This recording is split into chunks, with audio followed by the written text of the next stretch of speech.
So I bought the new 2020 iMac with the biggest processor, the fastest GPU, as well as a lot of RAM. So I should be very happy right now, right? Well,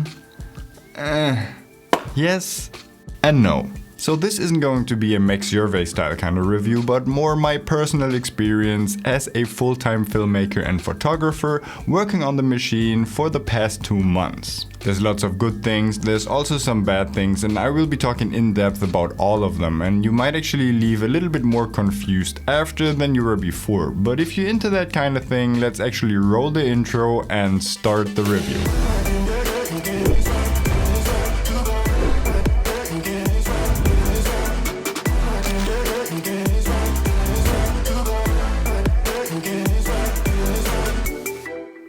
But before we start this review, let's get 2 things out of the way first. Number 1, what specs did I get? I got the 27-inch iMac with the 10-core version, as well as the 5700 XT GPU with 16 GB of RAM. I also added 64 GB of RAM myself, and I will talk about this later in the video.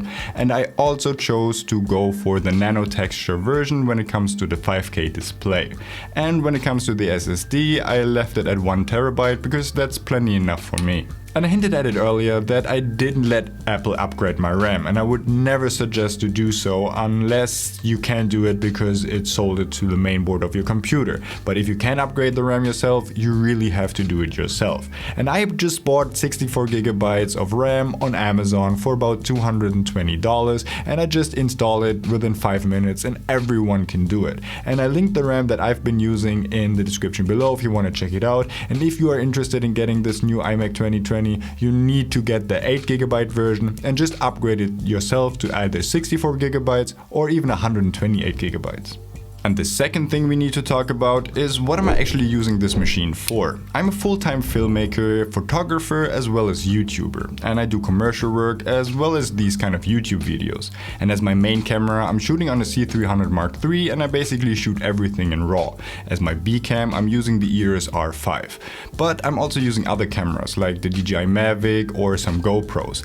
But as a gear reviewer here on YouTube, I use all kinds of different cameras and I test them out, and these could be Sony cameras, Blackmagic cameras, or even Fuji sometimes. So this computer needs to handle all kinds of different files and footage from different kind of cameras. When it comes to video editing, my main editor is Final Cut, and for the work that I do, this is irreplaceable, and this is the only NLE that I'm currently using. I don't use Premiere Pro anymore, and I also rarely use DaVinci Resolve. I also do photography, but these days I do it rather basic. I do some sports photography here and there, and the rest is pretty much Instagram and thumbnails, but I use Lightroom as well as Photoshop on a regular basis. And all the rest that I'm using this computer for is basically social media, answering comments on YouTube, or just fighting trolls on Facebook. So now that we got this out of the way, let's actually start with the computer itself and the build and design. If you have had an iMac within pretty much the last decade, the design really hasn't changed. It does feel a little outdated right now with its huge bezels, and I would love for it to have a bigger version in the future, maybe a 32-inch iMac.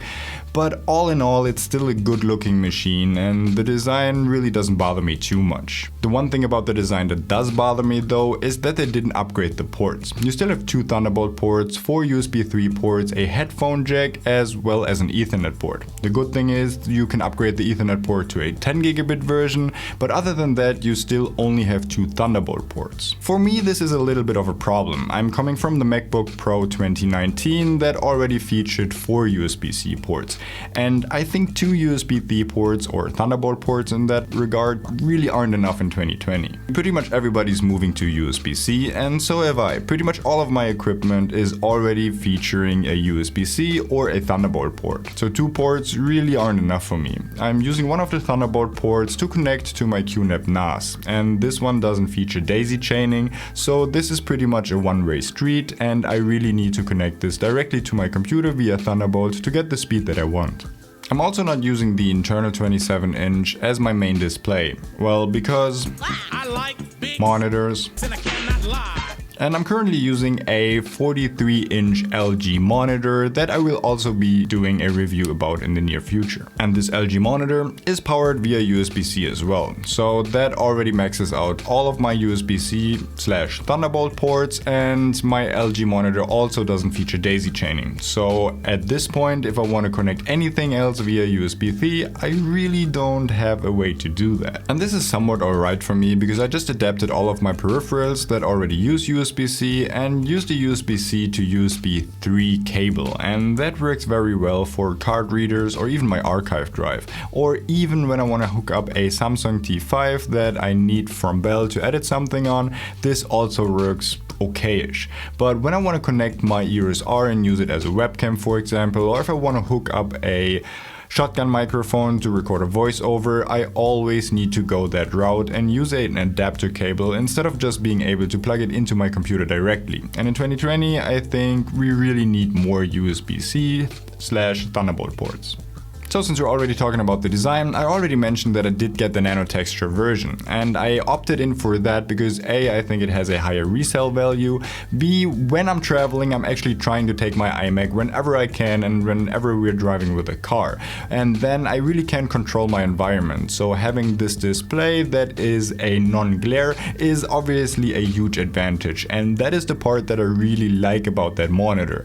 It does have some drawbacks though. So when I was actually traveling with the monitor for the first time and used this as my sole display, I did find that it was a little mushy and not as sharp as I was used to with the previous iMacs or the iMac Pro. When actually hooking up my 43-inch to an iMac Pro, I always felt that the 43-inch was a lot unsharper and not as crisp as the iMac Pro, because the iMac Pro or even the regular 5K iMacs have pretty much the best display that I have ever seen. And I definitely cannot say that about the one with the nano texture version, because it really does feel a little mushy sometimes, especially when it comes to displaying text. Overall, it's still a great display, but it's definitely not as good as the previous 5K versions, and I would highly suggest, if this is your main monitor, get the regular version and just try to work around the non-glare issues, because I really don't think that spending the extra money on the nano texture version is worth it when you have the drawbacks of having a not so detailed display. So now that we talked about all of that, let's actually talk about the actual performance when it comes to video editing. Video editing is pretty much 70% of what I do, and I do client work, but I also do YouTube, and I'm trying to upload at least 2 to maybe even 3 times a week, and some of these videos are actually about 20 minutes long, so that's a lot of time spent in Final Cut. And I didn't get the 2020 iMac so that I could export my videos about 2 to 5 minutes faster. That is definitely not the reason, because I already had a strong machine in the 2019 MacBook Pro. But the main concern that I had was when working with the C300 Mark III, I wasn't even able to play back these files. The next thing I really use a lot is motion graphics. I use all my motion graphics in Final Cut from Motion VFX, and there's a link in the description below if you're interested to check this out. And they are really power hungry sometimes, but using them for YouTube, having these integrated Mocker 3D trackers is actually a really great thing to have, and it spices up your production value a lot, especially on these YouTube videos, but also for all of our client work. And my previous MacBook had a really hard time of playing these back smoothly, and especially when you really want to time them right and adjust them, this becomes really annoying pretty quickly. And here's the good news. The 2020 iMac with my configuration has absolutely no problem of playing these C300 Mark III RAW files back, and even with color correction and a LUT edit as well as some motion graphics on top of it, I can still scroll through my timeline and play everything back smoothly in real time. And that for me is a huge plus. Unfortunately, the C300 Mark III is not the only camera we use. We also use the Canon EOS R5 as well as Bell's R6, and we use them for these YouTube videos, shoot a lot of our BTS on it, but also use it as a B-cam to the C300 when we have client work, or even use these as a sole operating camera for client work as well. And I've already talked about this on this YouTube channel a lot. The H.265 files coming out of the EOS R5 as well as the R6 are a bitch to edit with. And unfortunately, the 2020 2020 iMac doesn't change that. When importing the original files and wanting to play them back in the browser to just see what's up and rate it and try to find my favorites, I can't even play them back in real time when shooting in 24 or 25 frames. And that is a big bummer, because that is the newest machine that Apple offers. It also is the highest spec version, and I still can't play back these H.265 files because it's missing a decoding chip inside the GPU. And for me, this is really unfortunate and annoying. So now I have to transcode all my files into ProRes before I can even watch them, let alone edit them. And yes, granted, the iMac 2020 does a way better job in transcoding all these files into ProRes. I did a little bit of testing, and generally speaking, the iMac is 25% faster than Bell's MacBook Pro 16-inch, which is also completely spec'd out to the maximum. So overall, the performance when it comes to transcoding is much better, but I wish for me not having to transcode at all and just be able to play these files back natively. So when it comes to shooting in RAW on our main cam, the C300 Mark III, everything edits flawlessly, and that is obviously a really good thing for us. But I'm also afraid it stops there. When I was using the Canon C500 Mark II and I shot everything in 6K RAW, my computer wasn't able to handle these files and I had to transcode yet again, because the 6K RAW out of the C500 Mark II was too hardware taxing for the iMac 2020. All the other footage I have edited from various different other cameras, like the Blackmagic Pocket 6K, the Red Gemini, the new Red Komodo, or even our drones and GoPros, also works pretty well. But again, it's not this end-all be-all solution where every camera works and you can just throw at it whatever you want. It really needs to fit your camera. And I can only talk about my experience with all the cameras that I have used. Most of them do work, but some of them still need to be transcoded. So overall, the performance of the iMac 2020 is great with most of the cameras that I've used, but it also does leave a bitter taste behind when I can't edit the R5 or R6 files, which I can actually edit on my iPad Pro just because it has the decoding chip that the iMac 2020 hasn't. So investing into this for the future, knowing that the next iMac that comes around probably will have this chip and I will be able to edit all these files natively, is kind of an awkward and unsatisfying situation right now. So now let's talk a little bit about photography. And I'm not a wedding photographer anymore, and I hardly do any events, so I hardly ever have the necessity to frequently export 500 RAW files at a time. As a matter of fact, I'm not even using the regular version of Lightroom, and I'm only using Lightroom CC because I really do favor the ability to have these files accessible to me on my phone, my iPad, as well as my iMac, instead of having the edit tools that the regular version of Lightroom has. And here I sometimes feel that the export process or even the editing process is limited by the software and not my hardware.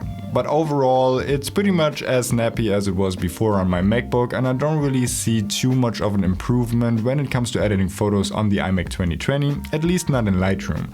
Neither the export nor the editing itself. That being said, I never really had any issues with editing in Lightroom before on my MacBook Pro, so let's just say the performance in Lightroom for me is absolutely enough and I can't complain at all. When it comes to Photoshop, this is a different story though. I recently did a full Canon R5 portrait shoot in Italy, and I also did a full behind the scenes on that. And when I was editing these pictures in Photoshop and used my skincare routine that I usually do on all my Photoshop pictures, which is an action that actually applies a lot of different kind of filters, it wasn't as snappy as I was hoping. I thought with the new iMac 2020 it was just like this, but it just wasn't. I had to wait every time I wanted to apply this action, and like I said, it wasn't as snappy as I was hoping for.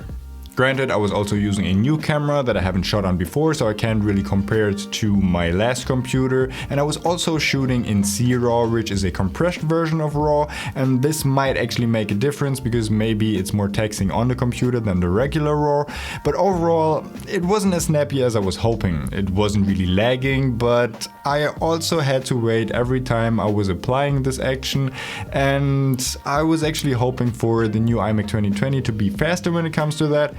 but it just wasn't. And this pretty much sums up my overall experience with the iMac 2020. It's blazing fast in some of the applications and use cases, and it's a huge improvement over the 2019 MacBook Pro that I had before, but then in other use cases it's actually not an improvement at all, because I still need to transcode these files, and Photoshop in that particular case isn't really that snappy that I was hoping for. But overall it's a great machine, and if you're going for a Mac right now and you don't need the portability of a MacBook Pro, I think the iMac 2020 is the best choice as a content creator right now. If you do have the time to wait, maybe another year, then I would definitely suggest doing so and wait what Apple comes out with their new ARM Macs and what kind of decoding chips they will have in their new hardware. So generally it really depends on what you're doing, what kind of cameras you shoot with, what kind of workflow do you have, what editor you work with, and yeah, it overall really depends. If you need a new computer right now, I think the iMac 2020 is the best Mac out there right now if you don't need the portability.